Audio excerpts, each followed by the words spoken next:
korogefeto buryo korakibona ntugahweme gukora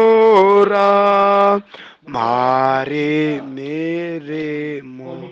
uyu nda ndayaturiraho gutwita, uyu mugabo ndamwaturiraho gutera inda mu izina rya Yesu. Tera inda mu izina rya Yesu, tera inda mu izina rya Yesu, tera inda mu izina rya Yesu, tera inda mu izina rya Yesu Kristo, katika jina la Yesu Kristo, katika jina la Yesu Kristo, katika jina la Yesu Kristo, katika jina la Yesu Kristo, katika jina la Yesu Kristo, ni jina rya Yesu Kristo, ni jina rya Yesu Kristo, ni jina rya Yesu Kristo, ni jina rya Yesu Kristo, ni jina rya Yesu Kristo. Turiruka imbaraga z'abarozi, turiruka imbaraga z'abagome, turiruka imbaraga z'abapfumu, turiruka ibitavu by'Imana, ni jina rya Yesu Kristo, katika jina la Yesu Kristo, katika jina la Yesu Kristo.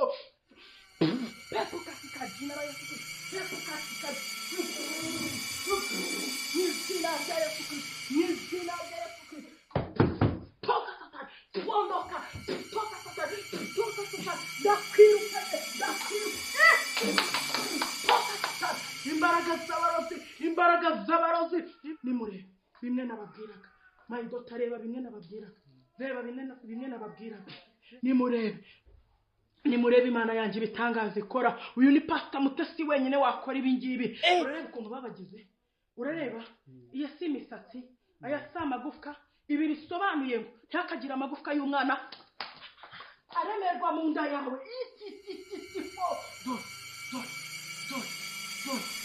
Uyu nta wundi mukozi w'Imana wabibona uretse ngiye Pastor Mutesi w'amavuta Imana yakoze ku maso, katika jina la Yesu Kristo.